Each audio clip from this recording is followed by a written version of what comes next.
Christina and the Complete Jew. A novel by Dr. A. Ahmed. This book continues the story of the Arab sugar daddy and the beautiful Indian girl, and the story of the Indian child bride and the old Arab husband, and also the story of the Indian Miss World and the rage of Muslims of the world.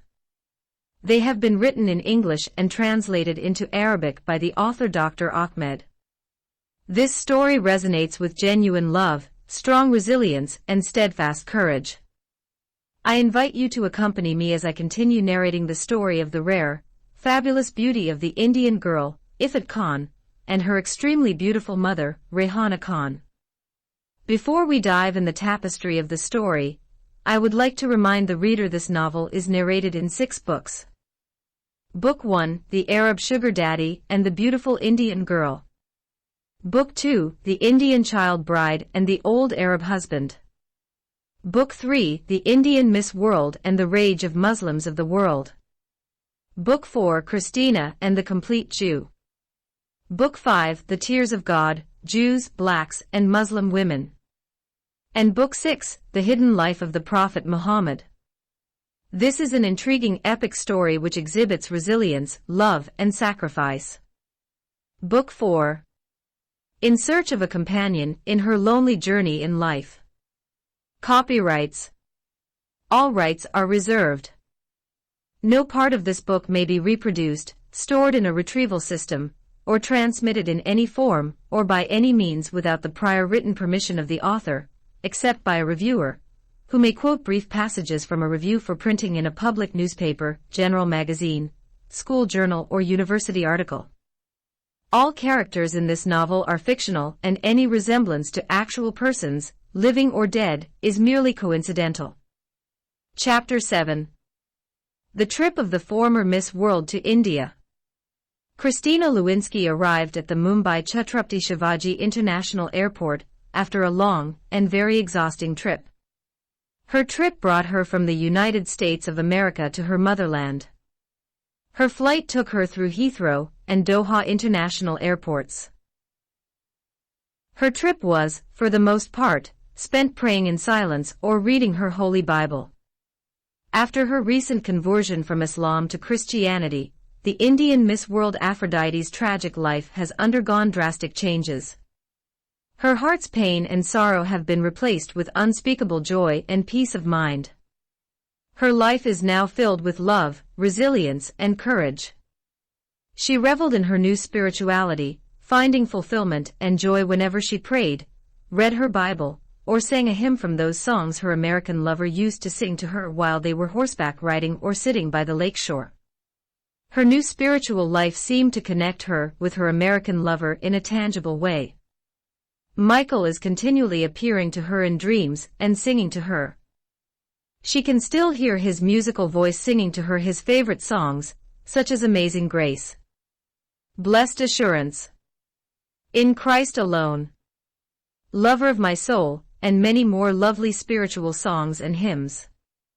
Whenever she reads her Holy Bible, she can hear his voice as if he is sitting by her side and reciting those verses in her ears.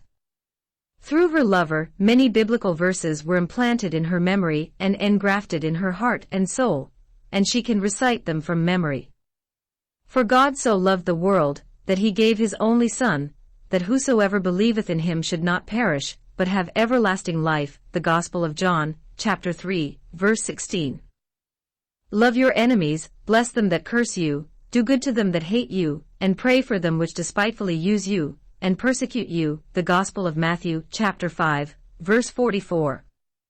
For I am not ashamed of the gospel of Christ, for it is the power of God unto salvation to everyone that believeth, to the Jew first, and also to the Greek.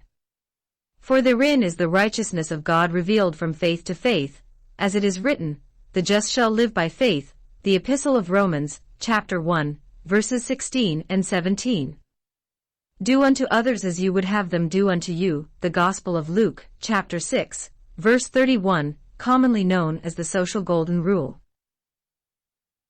The continuous spiritual presence of her American boyfriend Michael made Christina conclude that although she could not have him physically as her husband, has become united to him spiritually for eternity and infinity and beyond. He remained perpetually her spiritual friend and guardian angel. In line with her spiritual changes, Christina's attitudes toward the world have changed too. She is no longer the timid girl she was before her conversion from Islam to Christianity. She ceased fearing people around her, and this is punctuated by her decision to never again conceal her face behind a tyrannical and demeaning Islamic burqa or veil. She neither flaunted her beauty nor hid it. She dresses normally and initiates conversations with people that she has just met. She made friends easily. Of course, not all the people that she had met were keen to be friends. While in London in transit, she had chanced upon two Pakistani women who responded to her greeting and asked her about her name and country of origin. It is customary for Muslims who are traveling abroad in Western countries to try and find out if you are a Muslim like them. This is not a casual question. If neither your name nor your clothes nor your eating and physical habits reveal your religious affiliation, they will ask you point blank if you are indeed Muslim. And woe unto you, if you happen to have a Muslim name, but have converted to Christianity. My wife and I are some of the unlucky people who go by Muslim names but are Christians. We recently moved from a small city to a large one in North America. One of our new neighbors, Mr. Khan, and Mrs. Khan from Pakistan, had hastily concluded from our names that we are Muslims. Mr. Khan and his son helped us unload the U-Haul truck and carried our luggage into our new apartment. Meanwhile, Mrs. Khan cooked the most delicious Pakistani food and naan bread we had ever tasted. Wasting no time, Mrs. Khan contacted her former Chinese employer and recommended my Indian wife as an eminently suitable candidate for employment. My wife was interviewed by the gentleman and was immediately offered a position. She happily accepted the offer and thanked the good neighbor, Mrs. Khan. I, on the other hand, felt less comfortable with the speed congeniality that had mushroomed in our quick friendship, and had an uneasy feeling that their generosity was based on a singular misunderstanding. I shared my worries with my wife, explaining that the Khans could have quite possibly been highly accommodating simply because they thought we were Muslims like them. Unfortunately, our lovely blossoming friendship lasted only a few days. Mrs. Khan was shocked and became livid when she noticed our children coming back from their new school wearing uniforms bearing the name, Sacred Heart School. She wasted no time confronting my wife and shouted in her face, "How dare you send your Muslim children to a Christian school?" My wife innocently replied, "Because we are Christians." And that did it. Mrs. Khan had reacted in a shout of terror, as if my wife had hit her with a hammer on her head or stabbed her with a poisonous dagger in her heart. If my wife had said we are Satanists, and we are worshipping the devil openly in the Church of Satan, the Muslim woman might not have been so much outraged with us. To cut a long story short, my wife went to work the following day, and was promptly told by her Chinese employer that his former worker Mrs. Khan had come to see him, and she had retracted her recommendation for her employment.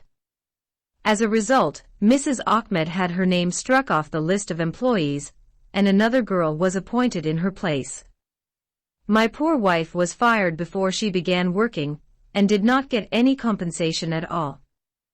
This might sound unbelievable and such things should not happen in the West, but sadly, religious prejudice knows no boundaries.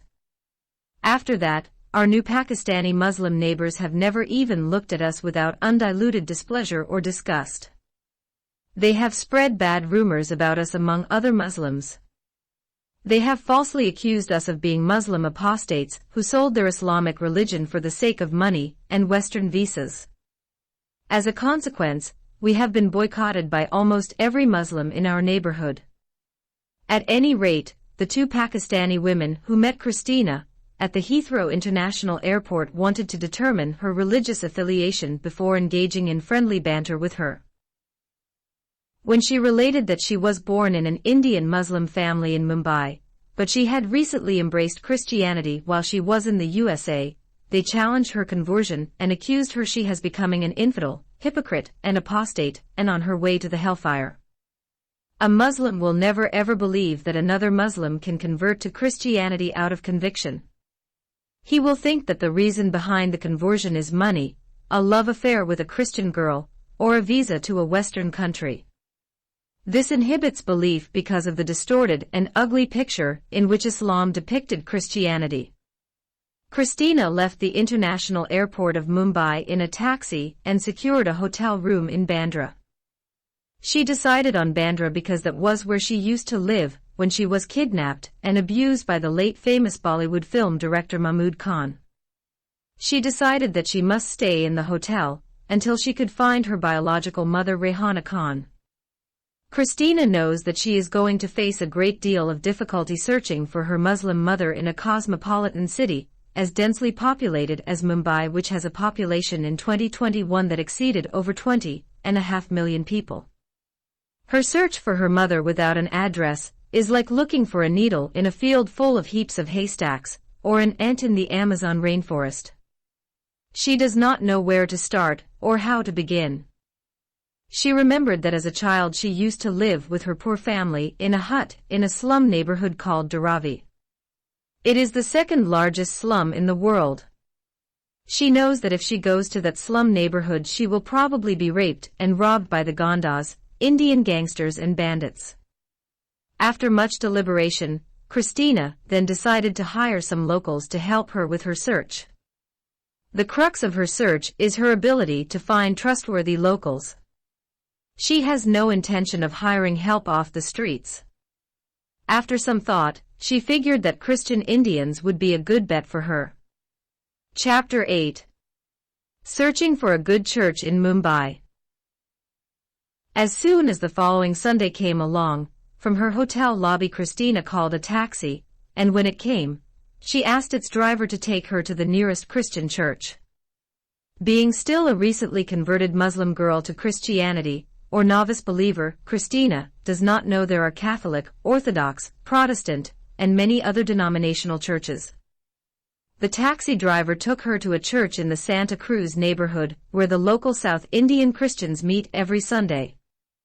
The church is simply called the First Church of India, owing to its claim that the Apostle Thomas, one of the 12 Apostles of Christ, was its founder.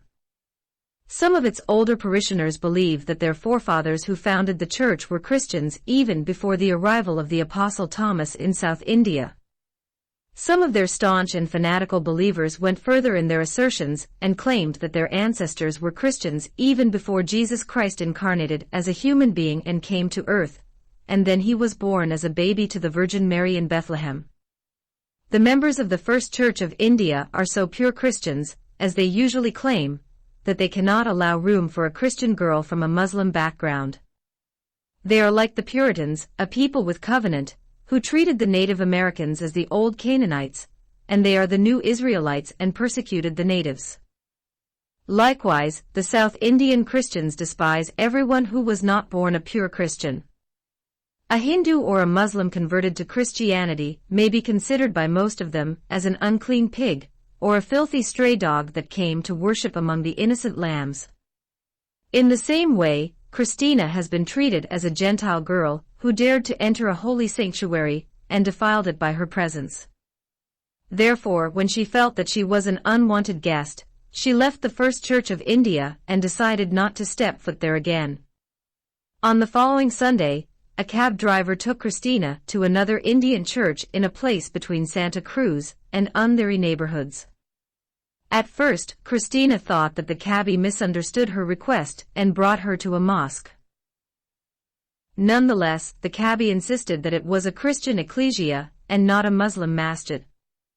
The congregational believers of that church are bound by strict religious rules and regulations, one of which is the posture of the faithful during service.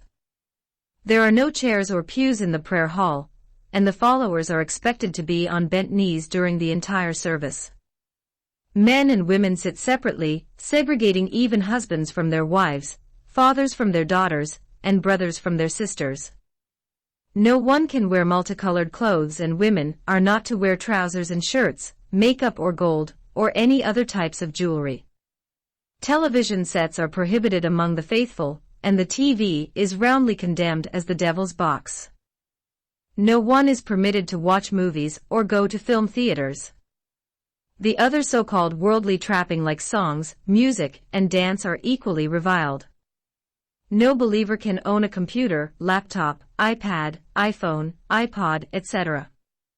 Just like a 16th century church in Europe, which considered every invention after the Industrial Revolution was banned and forbade its congregation to use it. This Indian church is referred to as the faith home, and its congregational believers are divided into the upper home and the lower home. The upper home are the brothers and sisters who forsook home, family, drinking alcohol, and attending school to devote their lives as full-time servants of the Lord, and are considered a permanent fixture of the church. They are not allowed to marry or return to their homes, opting to live and die in the faith home. They are not permitted to seek the help of physicians in the event of ill health nor partake of any kind of medication whatever the seriousness of their sickness. Naturally, the lower home are the believers who refuse to make sacrifices to that extent. They can get married as husbands and wives and give their sons and daughters in marriage when they are of the proper ages. They are also allowed to work and go to school. However, they are considered spiritually inferior to the members of the upper home.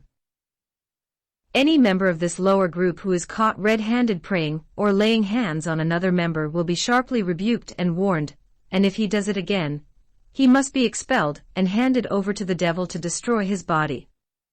The pastor also is under a perpetual celibacy vow. He is the main leader of the upper home and lower home. Besides him, there is a full-time mother who lorded over the sisters of both homes. This church is one of the hundreds of branches of the mother church in Madras city. Aphrodite Khan and her Hindu mother Rani Krishna had already visited a similar branch in New Delhi when they got chased by the Muslim terrorists of Dawood Ibrahim. It is worth mentioning that the two Good Samaritan nuns, Nancy and Annie, were in the upper faith home in New Delhi church before the evil Muslim terrorists raped them and made them disqualified, and ran away from the lower home, and became prostitutes in Mumbai. As we know, the information that said the two fled nuns became prostitutes in the brothels of Ferris Road in Bombay Central is based on conjecture and some unconfirmed rumors. At the close of the Sunday's service, two virgins among the residents of the upper home approached Christina and told her that she should never again come to their holy faith home in immodest Western clothes. That day, Christina happened to be wearing a tight t-shirt and jeans. During the 3 hours of the Sunday service, she stayed on her knees, tortured by the unfamiliar posture. In addition to her unbearable pain and discomfort, the members of the church made it obvious that they disapproved of her mode of dress, making her feel as if she was sitting naked in their midst. It did not take Christina long to decide that she would never step foot there again. Her lesson learned, the following third Sunday, Christina stopped a rickshaw driver and narrated her embarrassment at the hospitality of the two churches she visited and asked to be taken to a proper Indian church. The driver of the rickshaw claimed to have understood her problem and took her to a place where the Indian Christians, who are originally from Goa city, congregate in a nondescript church. Initially, Christina thought that the driver did not understand her request when the rickshaw came to a stop in front of a high school. She saw no familiar signs of a church such as a huge cross or a big hanging bell. The driver, however, insisted that it was a Christian church and that he had on many occasions dropped one Christians at the very same place. Christina could not argue further with the driver when she heard hundreds of voices singing some popular Christian songs. She paid the fare and walked toward the familiar sounds. Entering the school hall from the rear entrance, she felt as though she had barged into a wedding reception or a disco hall. The sound of the heavy metallic instruments and the shouting of the people do not resemble in any way the Sunday service she is used to. She saw everybody dancing and shouting.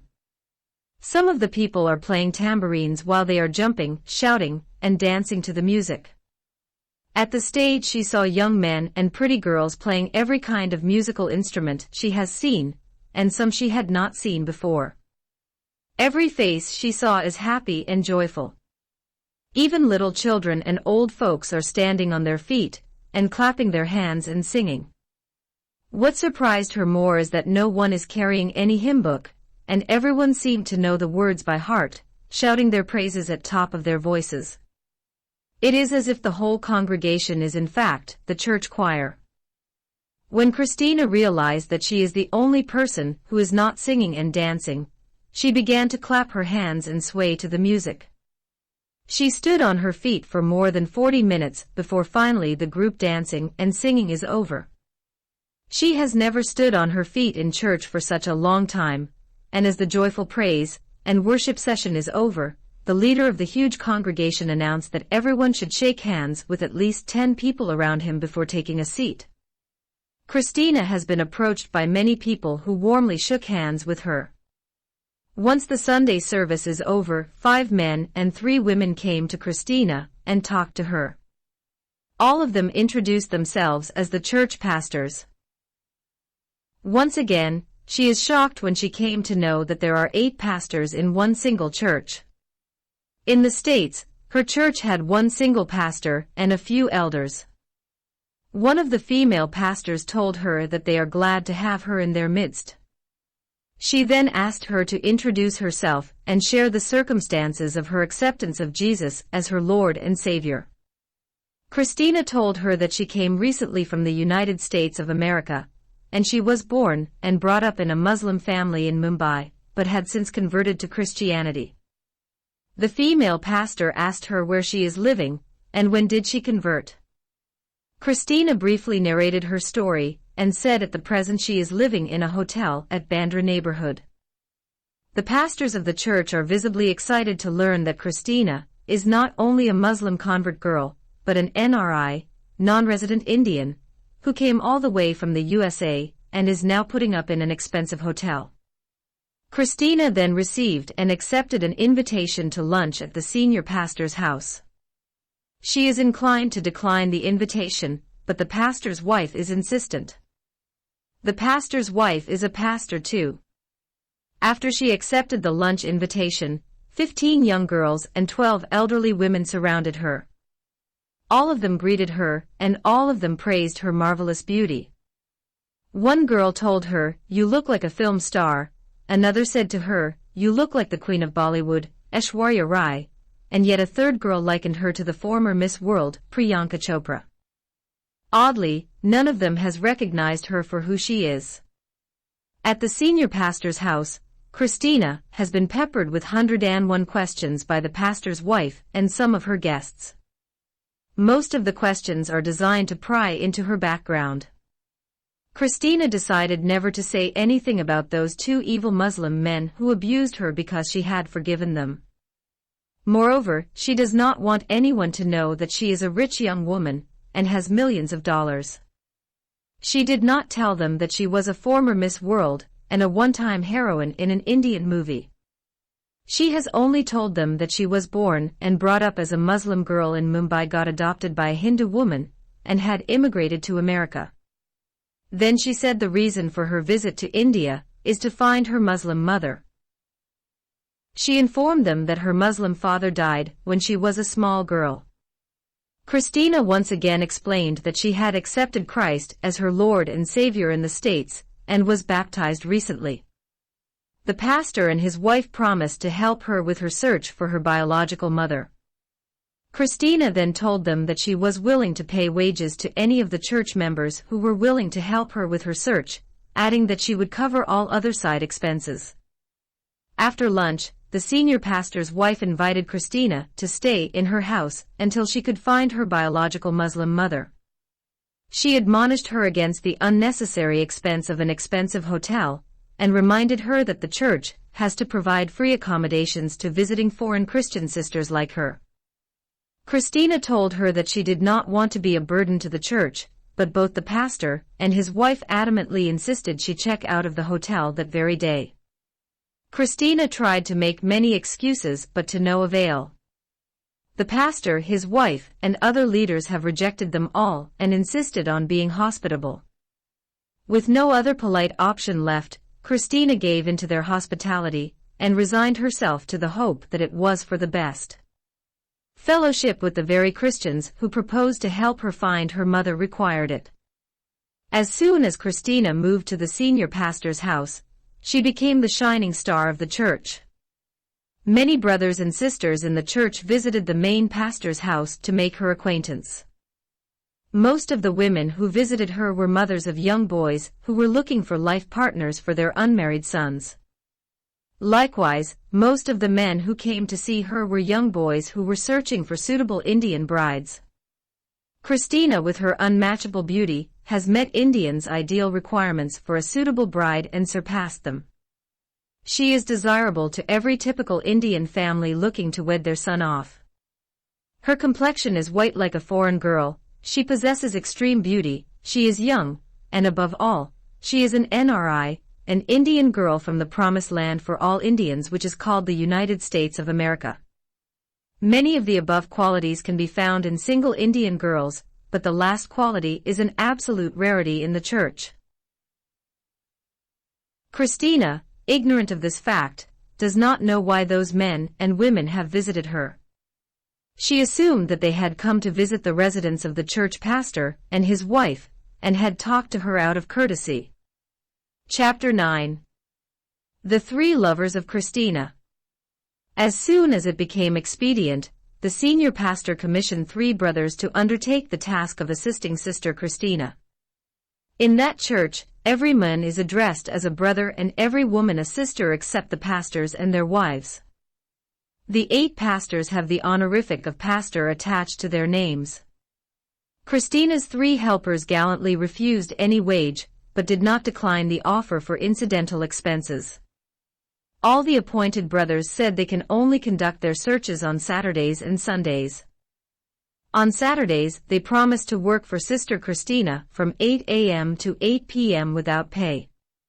On Sundays, they can begin the search immediately after the church is over at 2 p.m., and go on until 10 p.m., offering to work through all statutory and religious holidays. India has the highest number of public holidays in the world due to the many religions it has. The search for Sister Christina's Muslim mother began the very next Saturday. In the interim, her life is a hive of activity, and many things happen to her that are worthy of mentioning, but due to the importance of locating her biological mother, we will ignore them all and go directly to the first day of the search. The 3 brothers, besides their zeal and love to help a sister in Christ, are harboring some hidden agendas. Christina is not aware of the ulterior motives of her helpers. We will ignore those concealed agendas, too, for the time being, and go ahead with the search. Searching for a Muslim woman by the name of Rehana Khan among the millions of Muslims in Mumbai is like looking for a small stone in a huge mountain of rocks. The name Rehana is as common among Indian Muslim women as the name Mary in the West or Fatima in the Middle East. The last name Khan is used by almost 75% of Indian Muslims and the rest go by Sheikh. So, to narrow down the search, Sister Christina informed her helpers to use her birth name, Ifat Khan. Accordingly, she requested her helpers to search for a Muslim woman by the name of Rehana Khan who used to have a daughter called Ifat Khan. Such little information proved to be next to useless. The first month revealed dozens of Muslim women having the name of their biological mothers, Rehana, and each one of them begot a daughter named Ifat Khan. Consequently, Sister Christina is compelled to reveal more hidden secrets about her mother and herself. She disclosed to her helpers that the last time she saw her mother was when they were in the Kingdom of Saudi Arabia in Jeddah City, and at that time, she was 7 years old. The reason for their separation was that her mother was falsely accused of being a prostitute, thrown behind bars, tried by an Islamic Sharia court, and sentenced to be stoned to death. However, some good Americans of the CIA intervened and saved her mother's life. After spending 3 years in a Saudi women's jail, her mother returned to Mumbai. The senior pastor, his wife, and the helpers told Sister Christina that such information is going to hinder the search rather than help it. According to them, no Indian woman will admit to being charged with adultery in Saudi Arabia even if she was proven innocent.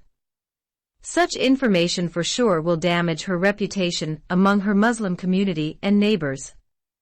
Sister Christina changed her former version of the story and told them that her mother was accused of getting married to 3 husbands at the same time. This new information sounded a bit better than the first one, but it has some moral difficulty in it. Ethically speaking, how can she expect young Christian men to go around among Muslims from house to house, hut to hut, and one slum to another slum searching for a Muslim woman who is called Rehana Khan, and has a daughter by the name of Ifat Khan, and got separated from her because she was accused in Saudi Arabia of having 3 husbands at the same time, sentenced to be stoned to death, and somehow saved by some good Americans. All the additional personal details have been discarded after being deemed less than helpful. As it turned out, the helpers had been told by the senior pastor and his wife to depend on God and their daily fervent prayers. With the search ongoing relentlessly, Sister Christina has been faced with another serious problem. She discovered that all her 3 male helpers were now hopelessly in love with her. She admires all of them, but she does not love any one of them. She understood that her extreme beauty had enticed them, and therefore made each one of them fall madly in love with her. She mixes with them freely and looks on them as good friends, but her friendly attitude toward them has been construed as favor and interest by each of them. Every time they came to help her during her search, she traveled with them in the same taxi, local train, and rickshaw, sitting side by side and in proximity. In the interest of cordial relations, she dined with them and occasionally went out with them for sightseeing. Familiarity breeds attachment, and soon her helpers start to push limits and invite her for meals at their homes. In their eagerness to curry her love favor, some of her helpers took her on sightseeing trips around Mumbai, being careful to conceal their efforts from the other Christian brothers and sisters in the church. The church has ironclad rules forbidding any sort of gender interaction before marriage, which in effect also denies love marriage. All families in the church believe and encourage arranged marriages. The process of matrimony usually involves a brother signaling his intent to his family. His representatives will then advise the church via the pastor and his wife. If the family of the other party consented, then the betrothal should be made official, and the marriage must take place soon. Before the matrimony, the engagement waiting period under any circumstances, whatever might be, should not extend beyond 3 months. During this waiting period, the fiancé and his fiancée should never meet anywhere alone. No dating is permitted. No physical contact is allowed, and that means not having a hug, kiss, or any bodily touch, even if shaking hands is forbidden. No exchanging of gifts. The fiancé can give his fiancée as a gift a copy of the Holy Bible. Sister Christina did not know the seriousness of the friendship until their marriage betrothals began to come to her one after another. In fact, in less than 2 months she received 8 matrimonial betrothals from other interested brothers, but she rejected them all, without being obliged to give a reason. When her 3 helpers started to send their betrothals through their mothers, Sister Christina was forced to reveal her vow of celibacy.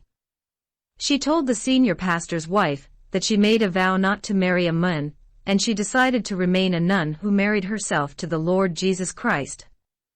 The pastor's wife sharply rebuked her, and then told her that what she did in America was a pagan practice. Only the Catholic pope, priest, monk, or nun, and a Hindu sannyasi, male, or sannyasini, female, do such abominable practices. According to her, a true Christian should not make such a heretical vow. The heretical decision of Sister Christina immediately reached the ears of the senior pastor, his many assistant pastors, and their wives who are pastors too, and then spread like fire among the elders and their surviving wives, the deacons and the deaconesses, the prophets and the prophetesses, the apostles, the Bible male teachers and female teachers, the leaders of the many prayer cells, women's leaders, youth leaders, and the leaders of house churches and other various groups. Sister Christina then found herself immersed in many counseling sessions designed to align her with the beliefs of the proper Church of Christ. Being subjected to such a huge amount of harsh counseling and rebuking, Sister Christina is forced to review her vow of celibacy. Nonetheless, she told her counselors that she looked at those three brothers who were helping to locate her Muslim mother as good friends, but she is not interested in marrying any one of them. Her decision disappointed many people in the church, especially her helpers and their families. However, shortly after rejecting the three marriage proposals of her helpers, Sister Christina received a prophecy, uttered by one of the highly respectable prophets of the church. In his prophecy, he claimed that the Lord Jesus Christ appeared to him, talked to him, and told him that he had chosen Sister Christina as a suitable helper and wife for his faithful servant Brother Bruno. For that very reason, thus said the Lord, I have caused her to forsake her comfortable life in the States and come to dwell in India for a season of time. Brother Bruno happened to be one of her three helpers. She admires him more than the other two brothers. At first, Sister Christina is tempted to reject the prophecy, but another prominent self-appointed prophet in the church has confirmed it. Now, the American girl, Christina Lewinsky, has no way to reject a confirmed prophecy and thinks she can be allowed to remain in the church. According to the collective dogma, and one of the established beliefs of all leaders and believers in the church, if a prophecy has been uttered by two brothers or sisters, then it is from the Lord Jesus Christ, and everyone must abide by it. In accordance, Christina has found herself faced with a serious dilemma. She must choose between one of the two horns of the dilemma. She has either to accept the confirmed prophecy and marry Brother Bruno, or reject it and get kicked out of the church and considered a backslidden Christian girl. Before we find out what she has chosen to do, we must go back in time and reveal what that prominent self-appointed prophet had done before she arrived in that Bandra church, which is situated in the most opulent neighborhood in Mumbai. Chapter 10. A one-sided love story of a Brahmin girl and an outcast boy in a Christian church. Not exceedingly long ago, that renowned self-appointed prophet who confirmed the prophecy for the marriage of Christina with Bruno had put one of the families in the church in a heap of trouble, and that before the American girl's fate has taken her over there. At that time, his prophecy had to do with a one-sided love story between a rich and beautiful girl and a poor and ugly boy. Both were Christians and both were Indians, but the social difference between the two was just like the sky is far from the earth. His so-called Lord's inspired prophecy had also to do with the question of trying to unite a girl of a high caste with a boy of a low caste, or an outcast. The caste system is so rooted in Indian society, just like polygamy in the African culture. No matter how spiritual and committed the Indian Christian may become, still he will follow the caste system, and the African Christian will practice polygamy. The girl in question was the daughter of the wealthiest family in that church. Her fabulous beauty and family social background qualified her to go into the Mumbai film industry and be a shining film star, but her Christian mother's religious commitment stood on her way to Bollywood, which is the Indian counterpart of American Hollywood. On the other hand, besides being poor and ugly, the boy under discussion was illiterate and crazy. The girl was from the highest caste in India, and its adherents were known as the Brahmins, who claimed to be gods on earth and made other Hindus worship them, while the boy was from the lowest caste. Its followers had various names such as Dalits, Haryans, or Untouchables. The followers of the lowest group have been excluded from the caste system, called outcasts, and ostracized as defiled and unclean untouchables. The followers of the main four caste system, who are called the Brahmins, Kshatriyas, Vaishyas, and Shudra, are not allowed to touch the Dalits, Haryans, or mix with them in any way. Even stepping over the shadow of the outcast defile the Brahmin, and likewise, the passing shadow of the untouchable pollutes the members of the other castes. In the olden days, the outcasts were not allowed to come out of their huts until sunset. They were like bats who had to come at night and search for crumbs of food to eat in the filthy sewers, gutters, and garbage containers. In Indian society, the caste system is not confined to Hinduism, but penetrates other religions, and the person will continue to retain his social status even if he has converted to Christianity or Islam. If he has immigrated to America or Canada, or landed on the moon, still his low caste will follow him like a shadow or a ghost. as if it is a criminal record that only death can release him of it. By the way, a true practical example, a few years ago in the Canadian city of Vancouver, a Hindu girl fell in love with a Hindu boy. It was not a one-sided love as in the case of the high-caste girl and low-caste boy in the church of Bandra, but it was truly genuine love from both sides. The family of the girl stood against the love relationship because their daughter was from a high caste while the boy was from a low caste. To avoid social stigma or fatal consequences, the lovers fled to India and got married in a court in Mumbai. When the news of their marriage reached Canada, the family of the girl hired Gandas, dangerous Indian bandits or gangsters, and told them to kill the boy as well as their daughter. Those thugs raided the apartment of the newly married couple and viciously attacked them. The girl got killed on the spot, but the boy was rescued by the neighbors and survived. Therefore, in a society where everyone believes in the caste system and arranged marriages, those two Christian believers, currently under discussion, were unmarriageable. To try to match them up was just like attempting to bring together day and night, light and darkness, fire and water, or reconciling God with Satan. Notwithstanding, the outcast boy claimed that he had seen a vision from the Lord Jesus Christ. In his vision, behold, he saw himself dressed up as a groom in white shining garments, while by his side was sitting a beautiful bride in her white wedding gown, and that bride was none other than that unattainable girl who was from a high caste. When he started to share his divinely revealed vision with the congregation of the church, everyone laughed at him, and no one took him seriously. Even the girl and her mother disregarded his divine vision. They considered it either the production of the devil or his own making. However, the matter became serious when another prominent prophet in the church openly confirmed his vision. That is the same self-appointed prophet who will later confirm the prophecy regarding the marriage of Brother Bruno with Sister Christina. Now a fundamental problem arose because the leaders of the church collectively believe and teach that if a prophecy has been uttered by two Christian brothers or two sisters or even a brother and a sister, it cannot be from the devil, but the very word of the Lord himself. So it appeared that the high caste girl and her mother should comply with the rules of the church, or they would be considered by every believer as rebellious to the will of God. Some over-optimistic members of the church who formerly doubted the possibility of the marriage thought that the Lord might work a miracle and transform that miserable low-caste boy into a suitable groom for that high-caste girl as his bride.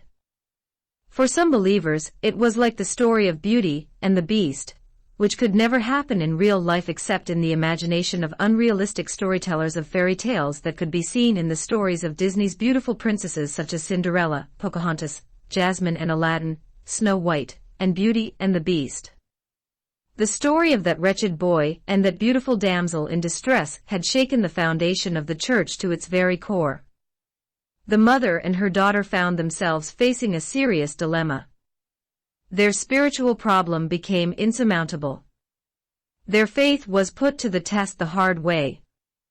On one hand, the mother had either to accept the confirmed prophecy and allow her beautiful, rich, highly educated, and high-caste daughter to get married to the ugliest, poorest, illiterate, craziest, and lowest caste boy in the church, or reject it and incur the wrath of God and the harsh discipline of the church.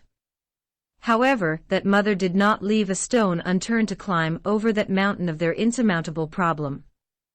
She understood that her daughter and she were standing at a crossroads or shifting sands. Any road they would take will plunge them into either spiritual annihilation or social massacre, and eternal misery and condemnation in hell. Before we show how that rich mother and her high-caste daughter came out of that dilemma unharmed and untainted, let us put the Bible aside and talk about church politics. Being a rich and very influential woman in society, the desperate mother had found herself being left with no choice except to resort to worldly means to escape from the two horns of that dilemma. First of all, her husband was a crorepati, an Indian multi-billionaire, and he was a big shot in the film industry, while the wife was once an actress in Bollywood before she repented and became a Christian. Through house-to-house and door-to-door Christian outreach preaching, only the mother and her daughter were converted from Hinduism to Christianity, while her husband remained a Hindu and idol worshipper. He was worshipping the Hindu god which has an elephant head and a human body and is called in Hindi Ganpati and English known as Ganesh. In her distress, the Christian mother consulted her unbelieving Hindu husband and humbly sought his advice. The husband felt very much offended when he heard about the marriage proposal for his rich and high-caste daughter which came from an outcast who was living in a hut in the slum. Understandably, such an uneducated boy who was from the poor of the poorest untouchables, the wealthy Hindu man would not allow him to be even a watchman or servant in one of his many mansions and enterprises. The first step the wealthy family took was to try to force the poor boy to deny his vision and consider it a figment of his imagination or the work of the devil.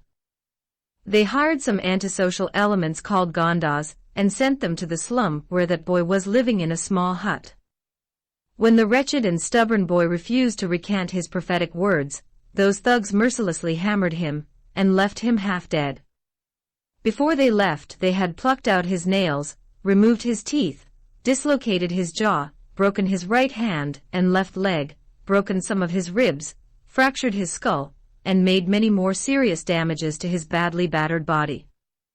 The poor boy spent a couple of months lying lifeless in a dirty hospital for outcasts, while his soul was suspended between heaven and earth. Many prayers and fasting had been offered by other believers to God on his behalf. After everybody gave up hope on him, the boy surfaced out of his long coma. Following another month of intensive care, his soul at last settled in his broken body. When he got discharged from the hospital, many believers counted it a miracle from the Lord. Although everyone in the church guessed who was behind the vicious attack, no one could prove it. When the boy came back to the church, he became more adamant about his divine vision. He claimed that the Lord had appeared to him many times, while he was in his calamity, and authenticated the divine vision and the confirmed prophecy that he revealed. The wealthy woman and her beautiful daughter found themselves back to square one. This time, they had to deal not only with their old dilemma, but with a nasty scandal as well. The members of the church did not only whisper their gossip to one another, but some of them went to the extent of sending anonymous letters to the desperate mother and her frustrated daughter. In their nameless letters, they blamed them for their cowardly terrorist attack on the poor Christian boy and rebuked them for going to unbelievers to solve their insurmountable problem. Subsequently, in the eyes of many believers, the rich mother and her high-caste daughter had been condemned by all as notorious backsliders, while the poor and outcast boy became a spiritual hero. The new unfavorable developments led the beautiful girl to quit going to church and stop reading her Bible. She spends most of her time crying in her private chamber in the mansion of her parents. She had become so frustrated, despairing, and in a strong suicidal mood. This new situation led her Hindu father to determine to finish the life of that outcast boy who dared to cause so much pain and grief in the heart of his beloved daughter, but his Christian wife, fearing more scandals, restrained the hand of her angry, unbelieving husband. The Hindu father proposed to use his social influence and contacts in the police department of Mumbai and shut down the Bandra church. His Christian wife strongly contested his satanic suggestion. Then she begged her furious husband to look for a lesser punishment that would remove that low-caste boy from the life of their high-caste daughter forever. If the poor boy had been asked to choose between the two punishments, he would have preferred death than to spend the rest of his life as a notorious criminal in a filthy Indian prison with no chance to be set free. Well, to cut a long story and make it short, the angry husband of that desperate wife and the father of that frustrated daughter spent 200,000 rupees and bribed some of his buddies in the narcotics department of Mumbai police and falsely involved that poor Christian boy with a drug-related crime and sent him behind bars for the rest of his life. And that closed forever the chapter of that one-sided love story. Despite that, some optimistic members of the church continued to believe that one day the Lord would release that spiritual hero from his filthy dungeon cell and fulfill the divine vision and confirm prophecy. Although when Christina's destiny directed her feet to the Bandra church, by that time the beautiful girl had already got married to a handsome boy from among her equals in her high social circles, and begot 2 high-caste children. Still, Some hyperbelievers believed that God might one day release the poor spiritual hero from the filthy dungeon, and kill the high-caste husband of that rich wife, and fulfill his divine promise to the low-caste Christian 34 boy. Although when Christina's destiny directed her feet to the Bandra church, by that time the beautiful girl had already got married to a handsome boy from among her equals in her high social circles, and begot 2 high-caste children. Still, some hyperbelievers believed that God might one day release the poor spiritual hero from the filthy dungeon, and kill the high-caste husband of that rich wife, and fulfill his divine promise to the low-caste Christian boy.